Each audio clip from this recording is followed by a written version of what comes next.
Alright guys, this is a job I've been wanting to film for quite some time, and mainly just to show you what it looks like when you're taking trees down by yourself and you don't have really anybody to help you. This one we got about 7 trees to take down. All of them are over 100 feet, probably around that, and we have this slope down to this house. Although in the video it seems like the slope is not very steep, it really is when you're standing on site. And so the best way to deal with those and mitigate any potential damage is to build a barrier. So as we go up these trees and we're limbing them out, we're going to take all those limbs and some of the tops and we're going to go ahead and place those right next to the house and any other areas that we're concerned about logs rolling into.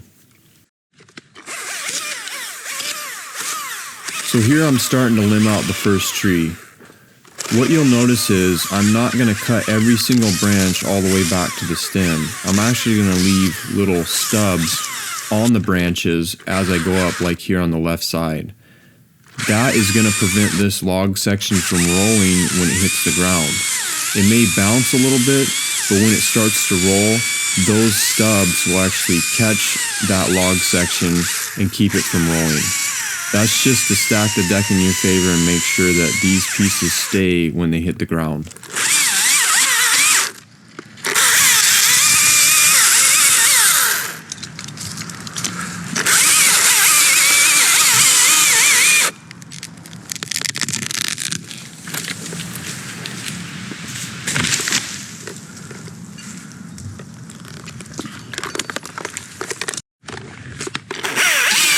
Here we're going to be utilizing the snap cut to get these log sections on the ground. I found that it's the fastest and most efficient method by far to chunk down a tree. There are occasions where you're going to use face cuts, and I'll show you further in this video, but you can see how you can rotate these pieces by just giving them a shove or pulling up on the bottom of the log as it leaves the tree, and you can get these things to land flat on the ground, which is ideal.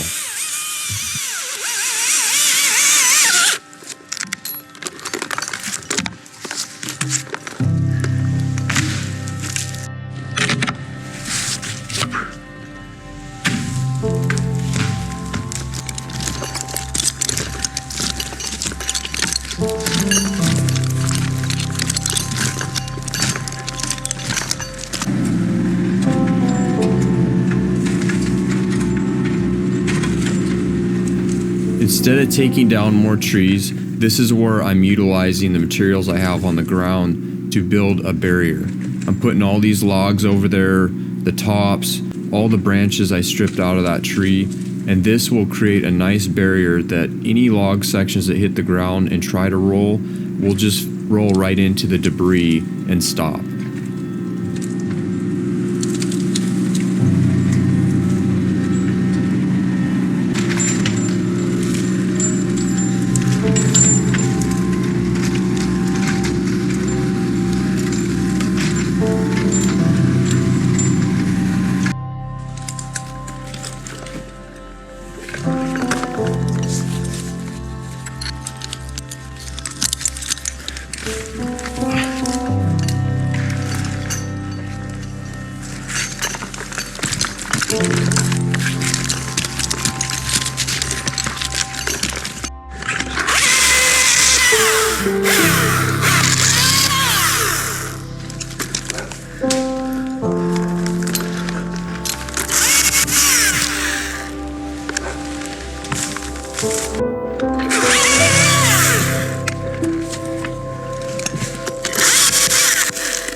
When you're stripping out long limbs next to structures or pieces of equipment, look down once in a while. Try and see where these limbs are landing in relation to those structures. Some long limbs can actually hit tip first and then they can spring towards a structure, so be really careful of that.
So something to keep in mind is be really careful of how large a tops you take when it's windy out.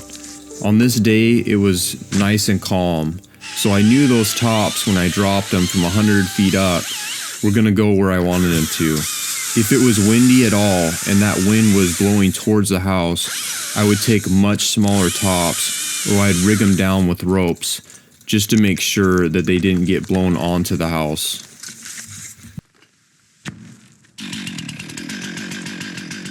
Here I'm utilizing my excavator to get this tree stem down.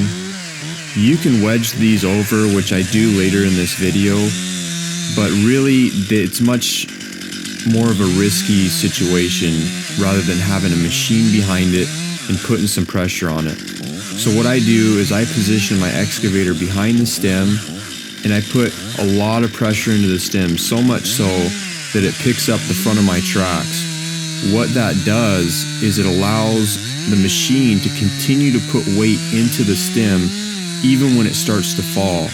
So if you put your boom on the back of a stem and you just put a little bit of pressure without lifting your tracks, as soon as that stem starts to leave, it can actually drift off to the left or right depending on whether it has side lean or not.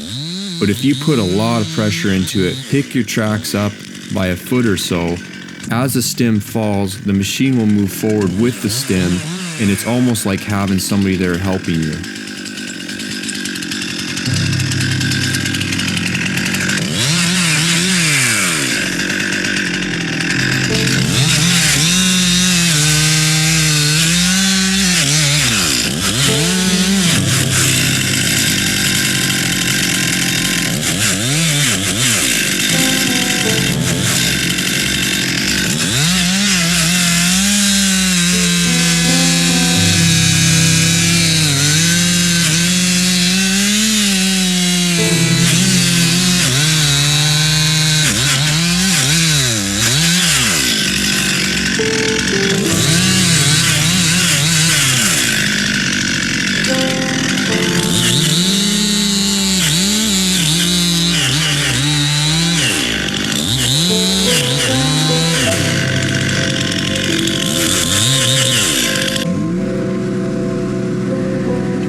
As you drop log section after log section, you really need to play the what if game. Think about in your mind mentally how these sections are going to hit the ground, and if they hit each other, how they might deflect. I'm doing that constantly as I'm taking these sections down to make sure I don't have something go wrong.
This is where you're going to start seeing me use face cuts to take these log sections down, and it's due to the size of the tree now. As they get larger, you really need some sort of face cut to tip the section over. Now here's a tip. Instead of making a full face cut all the way through, you can actually take a small face and then create a very deep dutchman, and that allows you to cut much faster. It takes longer to cut through wood at an angle, so the most efficient path for your saw is to cut straight through in a cross-cut fashion, and that's what I'm doing here. You don't need those deep face cuts most of the time. If you have a really straight section of wood and it's large, it is actually pretty easy to tip them over without pushing on them or using wedges if you create a really deep face cut. But you want to avoid that on any trees that have significant back leans, because you have to get that hinge positioned just right over that center of balance to be able to tip the tree. And if you do it wrong, you have no room for your wedges in the back cut, and it can actually fall backwards on you.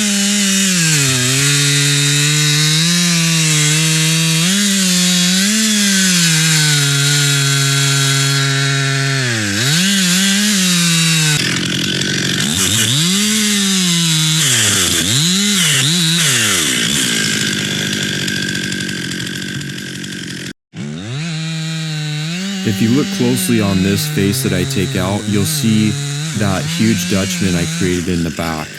That line extending behind the face is all wood that's been severed, almost like a modified snap cut, but still having that face just to allow you to push on the section easier and get it to tip.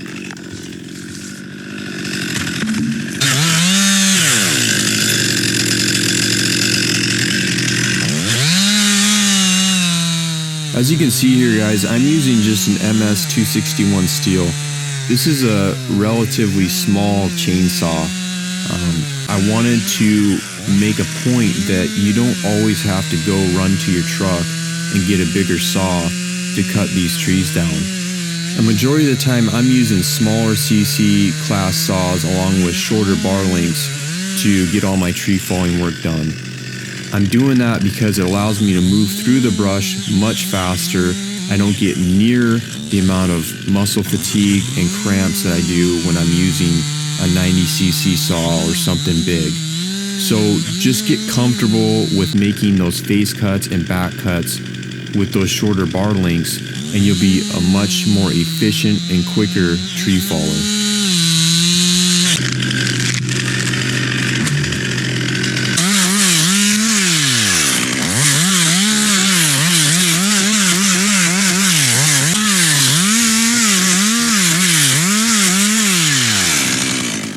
Here I'm using my 201T to limb out and chunk the rest of this tree down. Although I could have went up with my T540 and taken care of this, the 201 definitely has an edge on that electric saw. It's got more torque and just a little bit more power when you're having to chunk down a tree. So again, this is just reiterating that idea that you need to think about what is the best tool for your job. Because this whole tree needed to be limbed and chunked down to about 20 feet from the ground, I opted to carry up this gas saw just to have that extra power when I need it.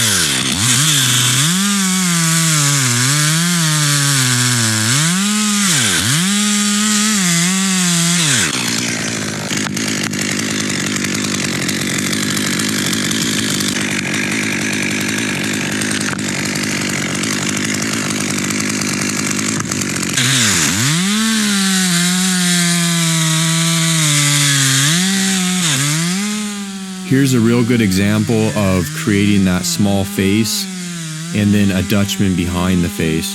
This 201T is powerful, but it's not near as powerful as a 261 or some sort of conventional saw. So I'm taking a small face and then I'm going to flip my bar over, come in for that cross cut and make that dutchman behind the face.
I slowed this next clip down for you guys just to show you what can happen when you start getting tired on the job.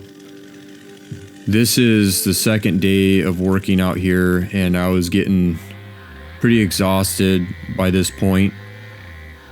When I made this cut, I was hoping that this section would land flat and just stop. Instead, the tip hit first, it rotated, and then it slid right through the boom of my excavator. It couldn't have landed any better. To be honest, I think God was looking out for me on this day. I could have had some expensive repairs to make. So this is just something I wanted to show you guys as a reminder. Stay focused. Don't get complacent when you're on a job site because these types of things can happen.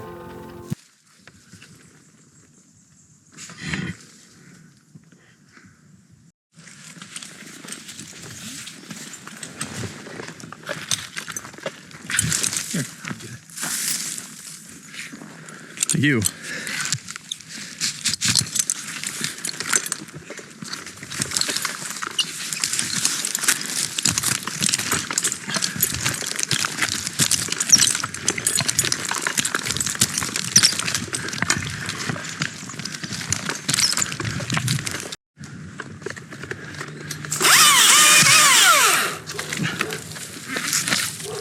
We're approaching the end of this job, so what I'm doing now is I'm taking some larger tops out of these trees.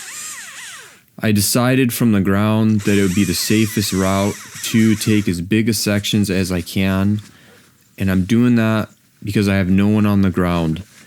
Every section I tip off and hits the ground is a potential it could go into the house or somewhere I don't intend it to go.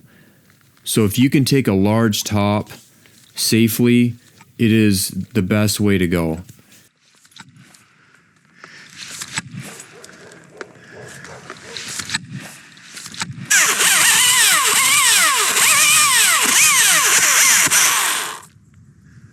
If you sink your wedge and you don't have room in the back cut to drive it any further, all you need to do is tap it to the side like I'm doing here and drive it straight out the side of the back cut.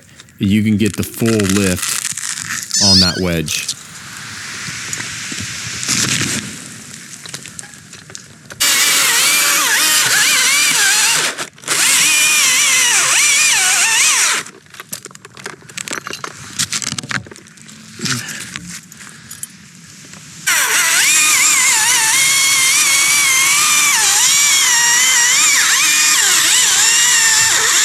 Because I took such a large top, now all I need to do is take a handful of sections, tip them over, and I'm done.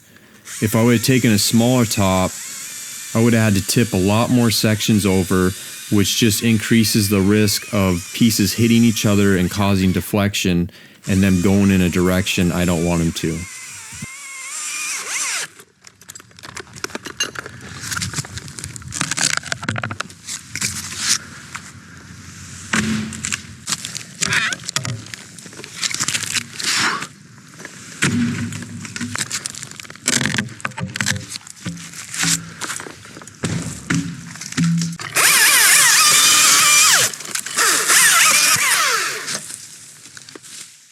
This is the last tree on site that needs to be taken down. Unfortunately, it's one of the larger ones, and there's a garage directly behind it, which leaves little room for error. All the limbs have to be cut and swung out away from the structure to prevent any damage. This tree, as I approached it from the ground and thought about how I could take it down, I decided to take a pretty large top out of this tree. I knew the risk would be a lot more and the potential for damage would be exponentially higher if I made a mistake. The main thing is stay focused, think about what you're doing every step of the way. So as I'm taking the face out, I'm making sure it's dialed in for the direction I want it to go. I'm cleaning that face out, and when I come in for my back cut, I'm making sure to take my time. I'm not rushing this. If you rush one of these larger tops and it goes the wrong direction, it's pretty much over for you. The amount of damage it would cause to that shed behind me or to the customer's house would be pretty extreme. So again, just go slow. Really look at how much holding wood you have. Don't cut one of your corners off. So you'll see me here working my way around slowly, paying attention to exactly where that back cut is and how much wood I have across the stump. I'm going to grab some wedges out, insert them in the back cut, and tap them in.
So here I'm setting up a 3-to-1 mechanical advantage to pull the rest of the stem over. Although you could wedge the stem over, you really have to think about the risk again of what happens if it goes wrong. You cut a corner off, something like that. You don't have a line set up in it. It can go wrong extremely fast and cause an extreme amount of damage. The thing is, when you're taking down stems that have no foliage in them, no branches, they fall so much faster than they would if they had that foliage. And so when they hit something, it will cause far more damage than it would if you actually had the top and the tree still.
That's it, guys. Thanks for watching. I hope that you learned something out of this video, and I'll catch you on the next one. God bless. For God so loved the world, that he gave his only begotten Son, that whosoever believeth in him should not perish, but have everlasting life. For God sent not his Son into the world to condemn the world, but that the world through him might be saved.